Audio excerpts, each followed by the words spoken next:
Comece o dia bem informado com a equipe de jornalismo da Verde Vale FM. No ar, Jornal Verde Vale.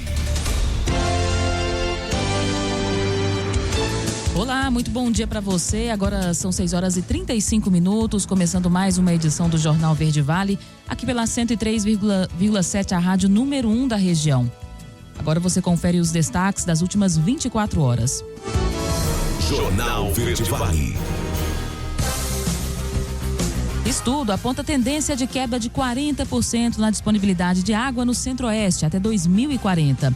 Operação Boi Gordo fiscaliza frigoríficos em todas as regiões de Goiás.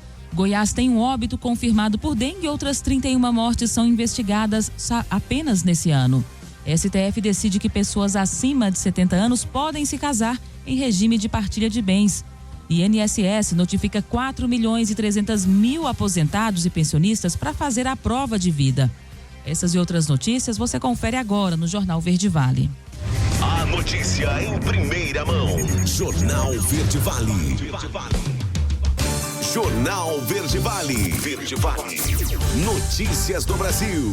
6h36, 6h36. Sejam bem-vindos à nossa programação Jornal Verde Vale dessa sexta-feira, dia 2 de fevereiro de 2024.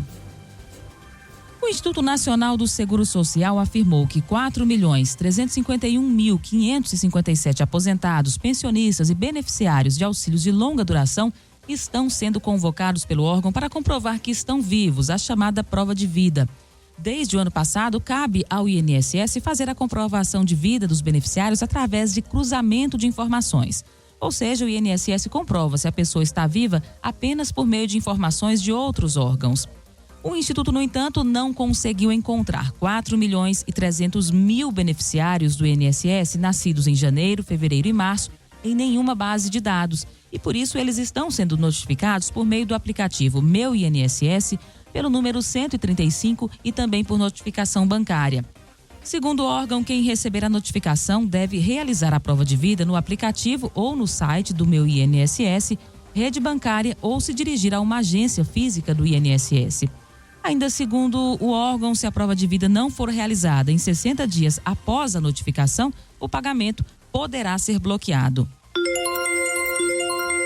Os ministros do Supremo Tribunal Federal votaram ontem por unanimidade contra a obrigação de aplicação de regime de separação de bens em casamento e união estável de pessoas com mais de 70 anos. Na prática, pela decisão do tribunal, a separação de bens passa a ser facultativa, só aplicável quando não for manifestada a vontade dos noivos. Quem for se casar ou celebrar união estável e estiver nessa idade, poderá escolher livremente o modelo patrimonial para a união. Em sua fala, a ministra Carmen Lúcia criticou o machismo e o etarismo na sociedade. O plenário acompanhou o entendimento proposto pelo relator do processo, o presidente Luiz Roberto Barroso. Para o ministro, a regra do Código Civil que obriga pessoas nessa faixa etária a usar o regime de separação de bens viola princípios constitucionais, como a dignidade da pessoa humana e a igualdade. O STF abre ano judiciário com discursos de harmonia entre poderes. Alain Barbosa é quem traz os detalhes dessa informação. O judiciário começou oficialmente nesta quinta-feira. Na cerimônia protocolar no plenário do Supremo Tribunal Federal, estavam os chefes dos três poderes, além do presidente da Ordem dos Advogados do Brasil, Beto Simonetti, e do Procurador-Geral da República, Paulo Gonet. O momento foi de evitar tensões que envolvem especialmente o Legislativo e o Judiciário e fortalecer o discurso de proteção à democracia. O presidente da Suprema Corte, Luiz Roberto Barroso, falou em convivência civilizada e respeitosa na harmonia entre os poderes, nem sempre observada no dia a dia da política em Brasília. A independência e harmonia não significa concordância sempre, nem que o judiciário atenda necessariamente todas as demandas de qualquer um dos poderes. Mas nós nos tratamos com respeito, consideração, educação e sempre que possível carinhosamente como a vida deve ser vivida. O STF é alvo de críticas ácidas por parte de deputados e senadores. A principal delas é de que a Corte extrapola suas competências e legisla em diversas ações, como, por exemplo, a tese do marco temporal de terras indígenas, aborto e descriminalização das drogas. O presidente do Congresso Nacional, senador Rodrigo Pacheco, reforçou a delimitação de competências de cada poder. O judiciário julga aquilo que é de sua competência e busca o equilíbrio na aplicação da lei nos casos concretos que lhe chegam. O Poder Executivo, sob a tutela do presidente democraticamente eleito, presidente Lula, governa o Brasil.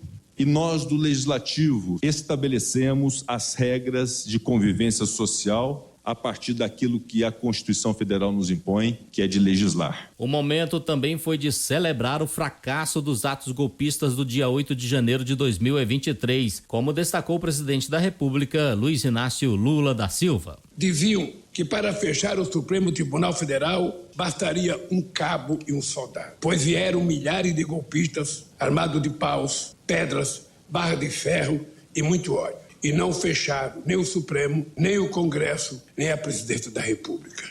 Ao final da solenidade, os chefes dos 3 poderes retiraram as grades que protegiam o STF desde o início dos ataques de extremistas aos ministros e ao prédio da Suprema Corte. Luiz Roberto Barroso qualificou o ato como momento da democracia inabalada. Agência Rádio Web, produção e reportagem, Alain Barbosa. Jornal Verde Vale. Notícias de Goiás.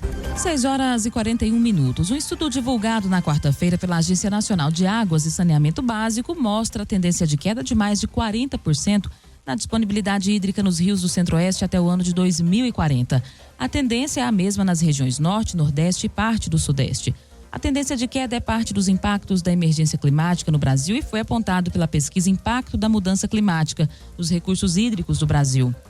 Entre as 5 regiões, o Centro-Oeste possui uma maior divergência entre as tendências de projeções de diversos modelos climáticos, o que traz incertezas nas condições futuras do clima da região.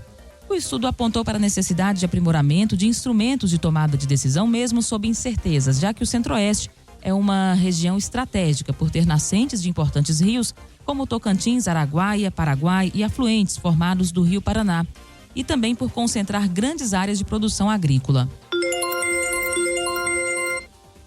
E nos primeiros 31 dias desse ano, Goiás registrou um óbito confirmado decorrente da picada do mosquito da dengue. A vítima foi um homem de 31 anos, residente em Uruaçu, município que fica a 279 quilômetros de Goiânia. Ele veio a óbito no dia 5 de janeiro. A Secretaria de Estado da Saúde destaca que há outros 31 casos de mortes por suspeita de alguma arbovirose, dengue, zika vírus e chikungunya. Preocupa também os casos de contaminação em bebês, crianças e adolescentes que tiveram um salto entre o fim de 2023 até aqui.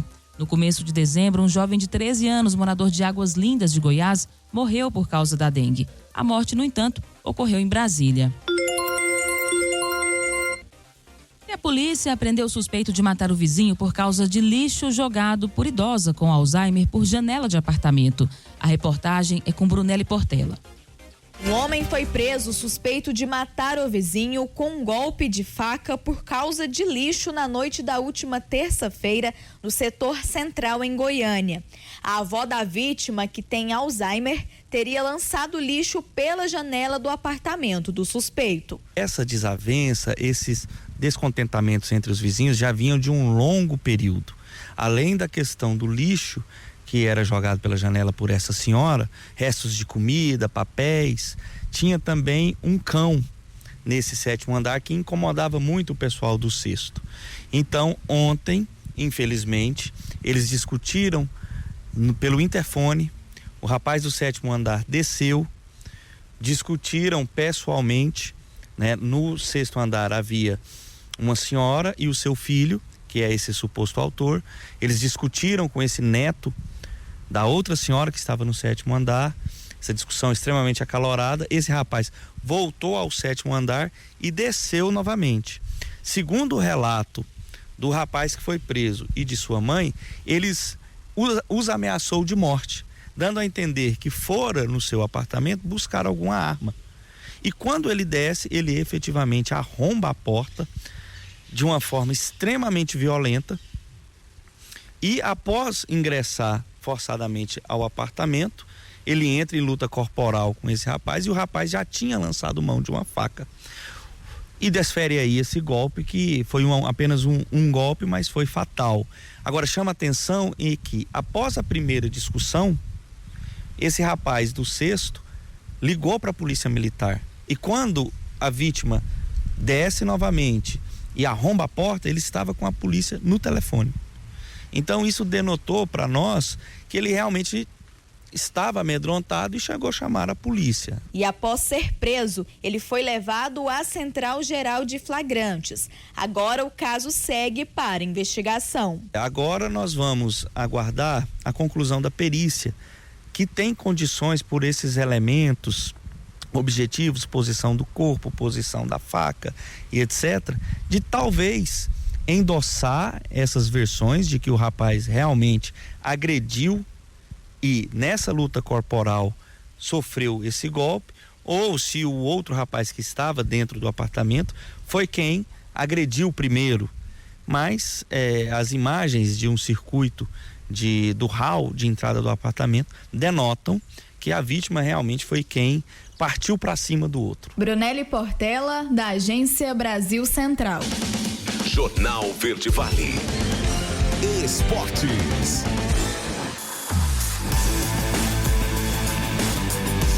6h46. A parceria entre Lewis Hamilton e Mercedes oficialmente chegou ao fim. Nessa quinta-feira, a equipe alemã anunciou a saída do piloto britânico no fim da temporada de 2024. Ele vai para a Ferrari em 2025 com contrato multianual, sem duração revelada. A mudança causou surpresa. O britânico de 39 anos tinha contrato com a equipe alemã até o fim de 2025, mas rompeu o vínculo para substituir Carlos Sainz no próximo ano, que antecede uma grande mudança no regulamento de motores em 2026. Chefe de equipes da Mercedes agradeceu a Hamilton pela parceria de 11 anos e não deu detalhes sobre quem vai substituir o heptacampeão. Ele vai correr ao lado de Charles Leclerc, que recentemente teve o seu vínculo com a escuderia italiana estendido em um acordo também multianual, sem duração revelada. E foi 3-1, mas poderia ter sido pior. Essa é a impressão que ficou da derrota do Brasil para a Venezuela nessa quinta-feira, pela última rodada da primeira fase do torneio pré-olímpico. A seleção brasileira jogou muito mal no estádio Brígido Iriarte, em Caracas. Apesar dessa derrota, o Brasil terminou a primeira fase do pré-olímpico em primeiro lugar do Grupo A, 9 pontos em 4 jogos. A vitória da Venezuela garantiu no quadrangular final. Os classificados do Grupo B foram Argentina e Paraguai. A próxima etapa da competição começa na próxima segunda-feira. Jornal Verde Vale. Agronegócios. A Secretaria de Estado da Economia e a Agência Goiana de Defesa Agropecuária realizaram na madrugada de ontem uma ação para fiscalizar um frigorífico na região metropolitana de Goiânia. A Operação Boi Gordo verificou simultaneamente todas as regiões de Goiás, com fechamento para divisas estaduais. Segundo a pasta, a operação destaca a importância do transporte do gado com a documentação adequada, incluindo a nota fiscal e a guia de trânsito animal.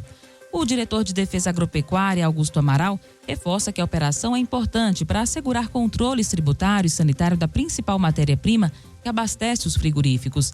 A abordagem reforça ainda a presença do Estado em todos os locais, indicando um comprometimento contínuo com a fiscalização e também com a defesa agropecuária, assim como o cumprimento de normativas que regem o setor.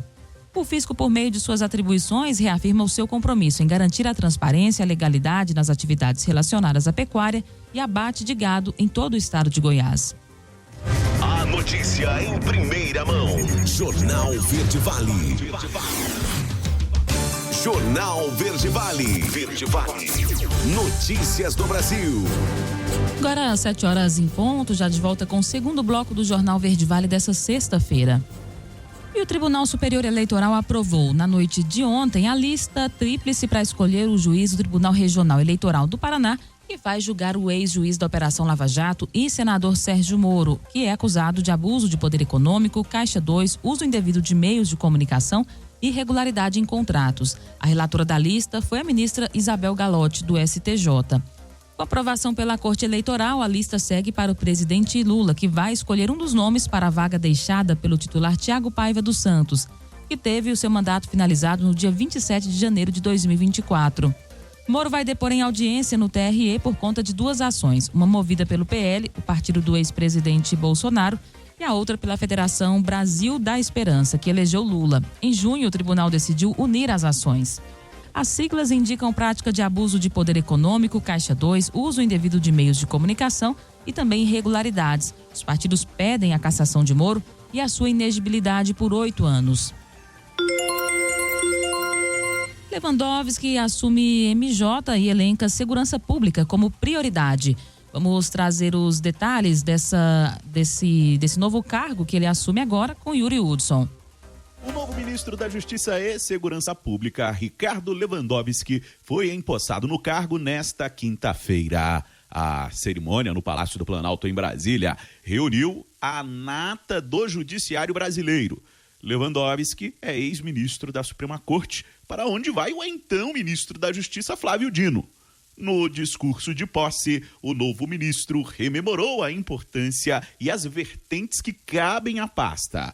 Lewandowski elencou ainda que o tema segurança pública será uma prioridade da sua gestão, especialmente com o combate ao crime organizado. Que o Ministério da Justiça dedique especial atenção à segurança pública, que ao lado da saúde é hoje uma das maiores preocupações da cidadania. Mas é preciso compreender, todavia, que a violência e a criminalidade que campeiam entre nós não são problemas novos, são mazelas que atravessam séculos de nossa história. A criminalidade e a violência continuam se nutrindo da exclusão social, da miséria, do desemprego, da falta de saneamento, de saúde, de educação, de lazer, de habitação e que, infelizmente, ainda persistem no país. O tema segurança pública virou protagonista da vez na gestão federal petista. O presidente Luiz Inácio Lula da Silva discursou e, para além de elogiar Lewandowski, também apontou o combate ao crime organizado como uma prioridade do governo federal. É que eu estou indicando para ser ministro da Justiça um homem que eu tenho 100% de confiança e eu tenho certeza que você vai passar para a história na criação do funcionamento, normatizando a atividade do Ministério da Justiça. Ninguém persegue ninguém. A Polícia Federal não persegue ninguém. O governo federal não quer se meter, a se intrometer, a fazer a política de segurança nos estados. O que nós queremos é construir com os governadores dos estados as parcerias necessárias para que a gente possa ajudar a combater um crime que eu não chamo de coisa pequena. O novo ministro recebeu carta branca para fazer alterações no comando de secretarias da pasta. Um nome que não será trocado é o do diretor-geral da Polícia Federal, que permanece sob o comando de Andrei Rodrigues, nome de confiança de Lula. O número 2 da Justiça deixa de ser Ricardo Capelli, ligado a Dino, e para o lugar entra o jurista e professor Manuel Carlos de Almeida Neto. Agência Rádio Web de Brasília, Yuri Hudson. Jornal Verde Vale.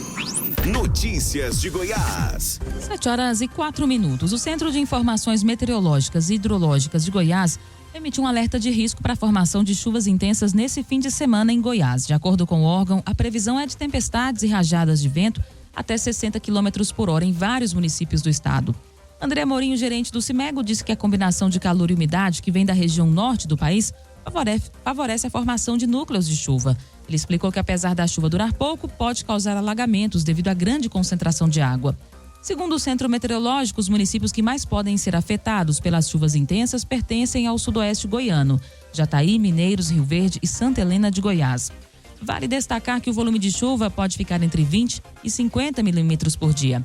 Pancadas de chuva também podem atingir Goiânia. Na capital, a temperatura máxima pode chegar aos 31 graus e a umidade relativa do ar pode ficar entre 40% e 95%. Na região sul, o volume de precipitações pode chegar a 20 milímetros, enquanto no leste de Goiás, 25. Amorim ressaltou que é importante as pessoas procurarem um local seguro e evitar andar nos carros e motocicletas durante as tempestades. A Justiça mandou a júri popular um jovem de 24 anos, acusado de matar a fisioterapeuta Larissa Araújo Silva no dia 2 de outubro do ano passado em Rio Verde.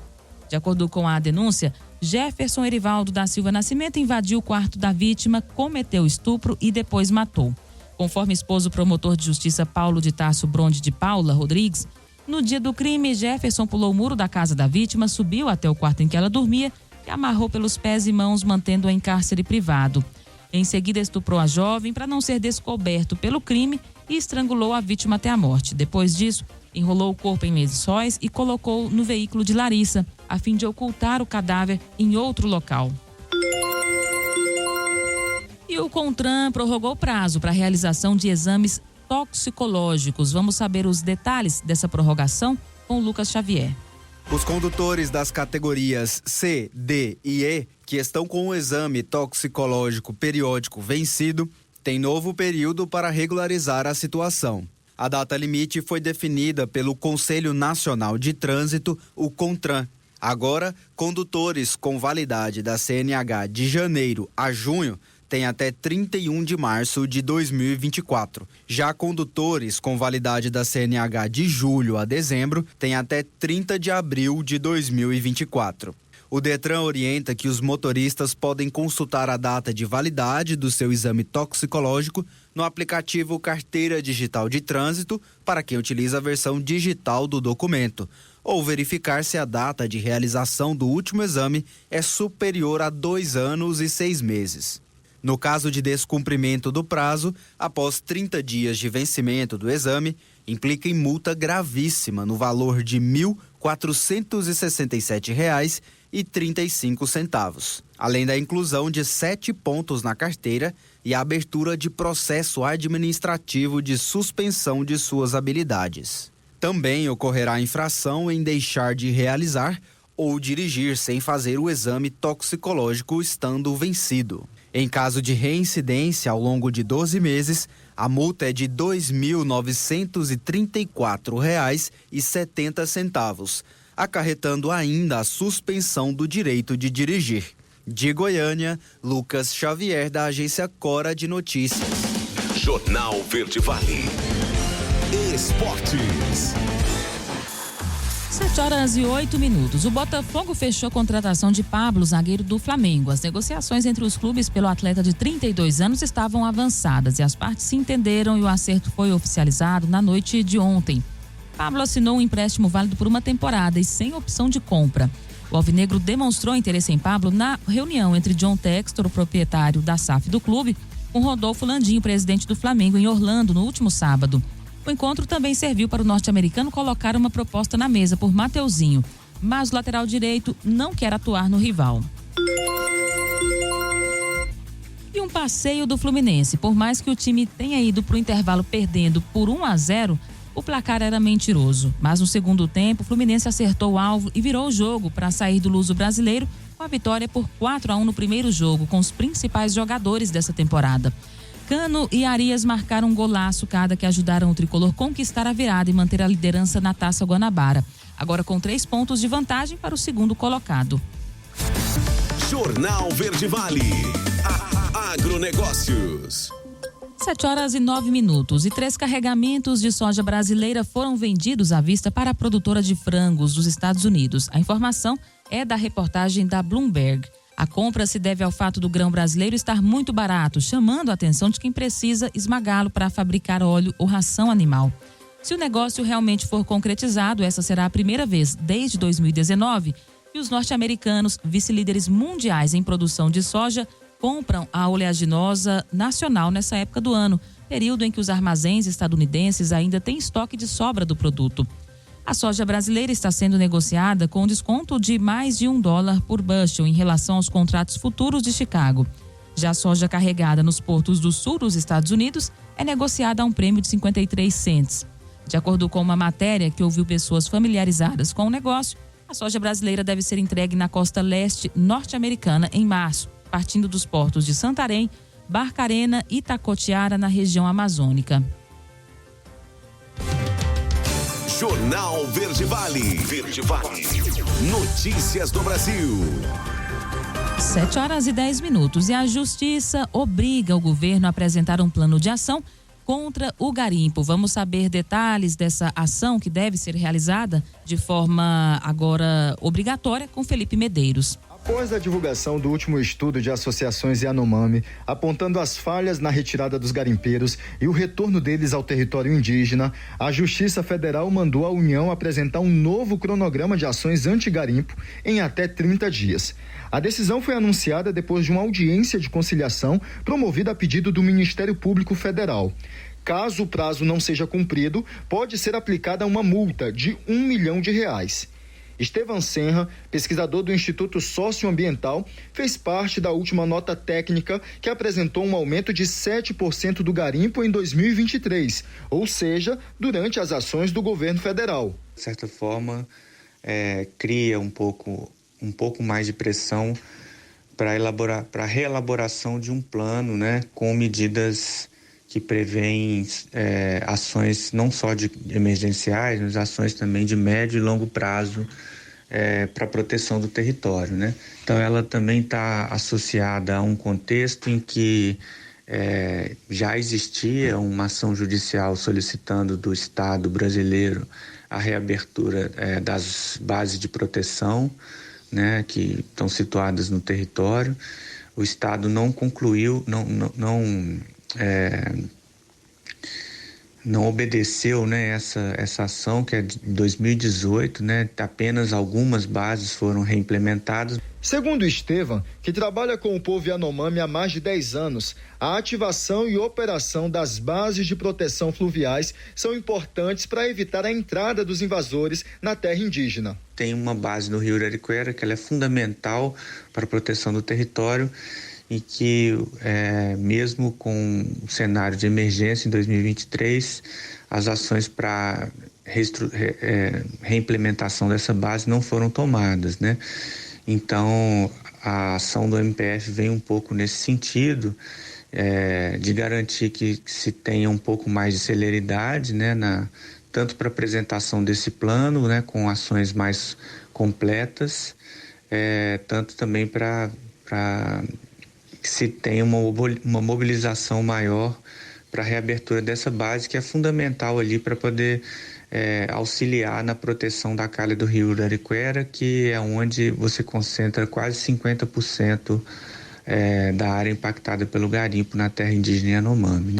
Júnior Recurari, presidente da URI, Associação Yanomami, instituição que também assina o último estudo, pede mais controle do espaço aéreo e dos rios, para evitar a entrada dos garimpeiros. Tem que colocar esse plano, né, de inteligência, que realmente resolve situação, né?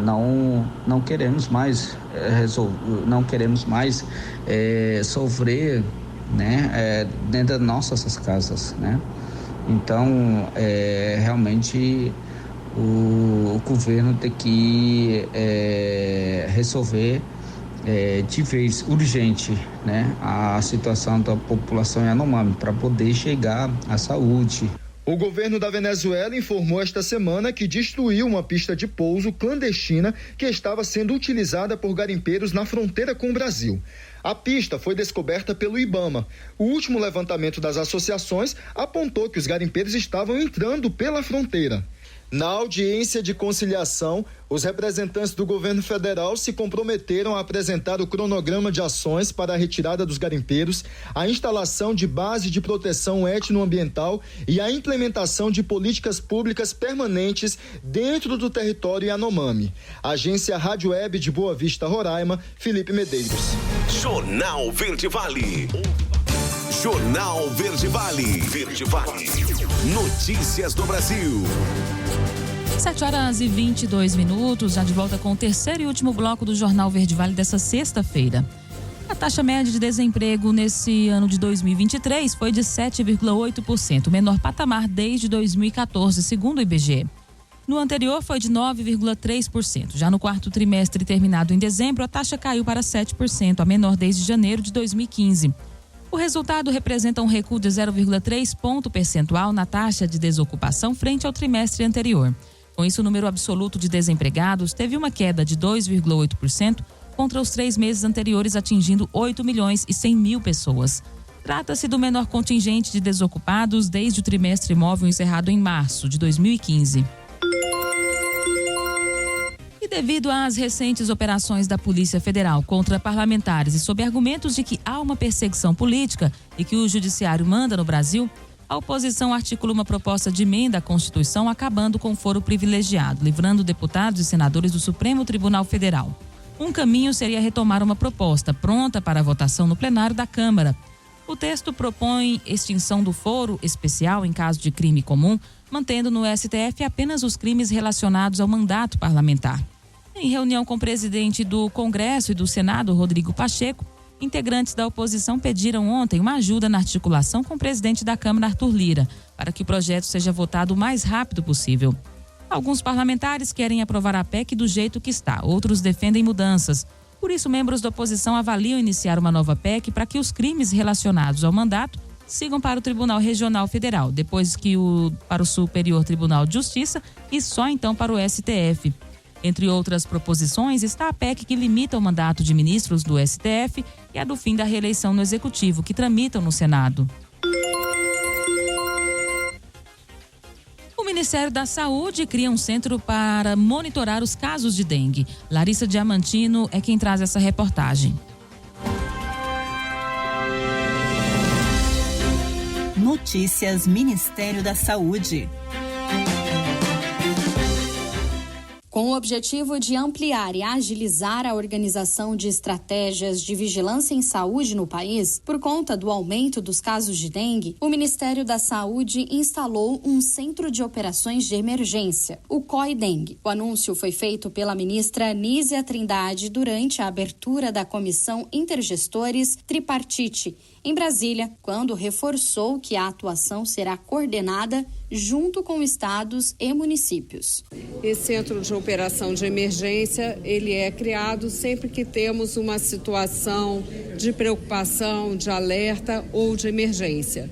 No nosso caso, não se caracteriza uma emergência nacional, mas consideramos que é importante neste momento exatamente o que você perguntou, uma mobilização nacional, um Brasil unido contra a dengue. Desde o ano passado, o governo federal está em constante monitoramento, alertando a população sobre as arboviroses no Brasil e também trabalhando pela conscientização das medidas de prevenção em todo o território nacional. Então, neste momento, a prioridade em termos de emergências é cuidar e continuar a prevenir. E em todo o Brasil prevenir. 75% dos focos está dentro de casa. O Ministério da Saúde reforça ainda que a principal medida é eliminar os criadouros do mosquito. Por isso, faz o alerta para a importância de receber os agentes de combate a endemias e agentes comunitários de saúde, que vão ajudar a encontrar e eliminar possíveis criadouros. Agência Rádio Web, produção e reportagem,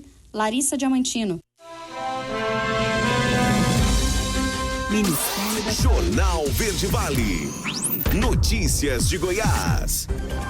7h26. O Ministério Público do Estado de Goiás rejeitou a denúncia do diretório estadual do PSDB, assinada pelo presidente nacional do partido, Marconi Perillo, contra o governo de Goiás e o governador Ronaldo Caiado, por possíveis irregularidades na construção do complexo oncológico de referência do estado de Goiás.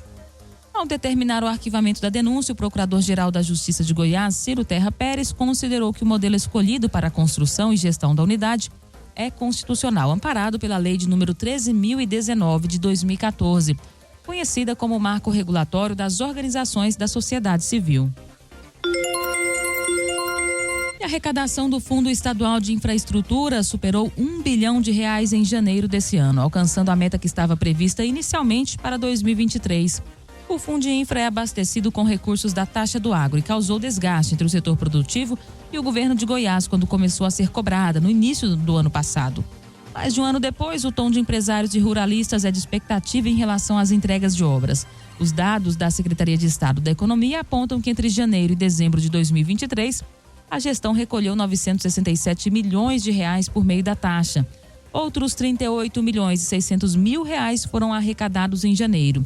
Rio Verde, município localizado aqui no sudoeste goiano, foi o que registrou a maior contribuição, com R$388 milhões.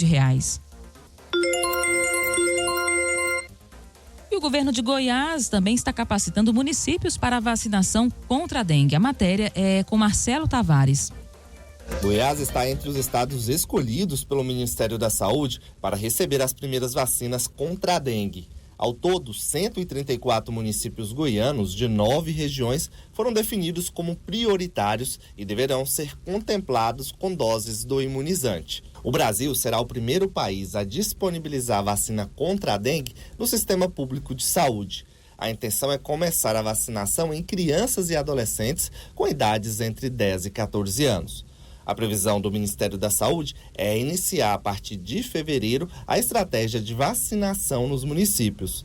Por isso, a Secretaria de Estado da Saúde vem trabalhando junto às prefeituras na organização das capacitações sobre as informações técnicas da vacina, como, por exemplo, os profissionais que deverão aplicá-las. A escolha das cidades que deverão receber a vacina levou em consideração municípios com mais de 100 mil habitantes e que possuem alta transmissão da dengue. Atualmente, Goiás possui 13.619 casos notificados da doença e um óbito confirmado. Se for levado em consideração as 3 primeiras semanas de 2023 e o mesmo período de 2024, houve um aumento de 60% nas notificações de dengue. De Goiânia, Marcelo Tavares para a Agência Cora de Notícias. Jornal Verde Vale. Esportes.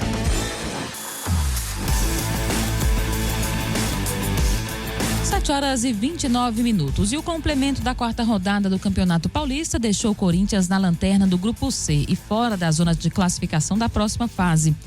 Nesse momento, o Timão só não está entre os 2 últimos classificados que serão rebaixados para a Série A2 do próximo ano por causa do saldo de gols. Com apenas 3 pontos conquistados em 4 rodadas, o Corinthians ocupa a 4ª e última posição do Grupo C, que tem a liderança do Mirassol com 6 pontos, seguido por Inter de Limeira e Bragantino com 4 pontos cada. Nesse momento, o Timão seria eliminado na primeira fase. O Atlético Goianiense voltou a vencer no Campeonato Goiano após 3 perdas. O Dragão recebeu o Anápolis e levou a melhor por 2-1 com gols de Guilherme Romão e Luiz Fernando, enquanto o Marcão descontou no estádio Antônio Ascioli. Com o resultado, o rubro-negro chegou aos 7 pontos, enquanto o Galo da Comarca permaneceu com 4. Jornal Verde Vale. Agronegócios. 7 horas e 30 minutos. O mercado físico do boi gordo apresentou pouca variação ontem. Segundo o consultor de safras e mercado Fernando Henrique Iglesias, as cotações permaneceram pouco alteradas e há expectativas de melhora no escoamento da carne ao longo da primeira quinzena de fevereiro, com a entrada de salários na economia incentivando a reposição entre atacado e varejo. Os pecuaristas continuam a ajustar o ritmo de negociações, uma vez que as pastagens estão em boas condições. Prevê-se que esse quadro mude durante o segundo trimestre, período tradicionalmente marcado pelo auge da safra do boi gordo, é o que comentou o especialista. Confira os preços do boi gordo no fechamento dessa quinta-feira. Em São Paulo, R$ 239, Goiânia, R$ 230, Uberaba, R$ 240, Dourados, R$ 231 e Cuiabá, R$ 210.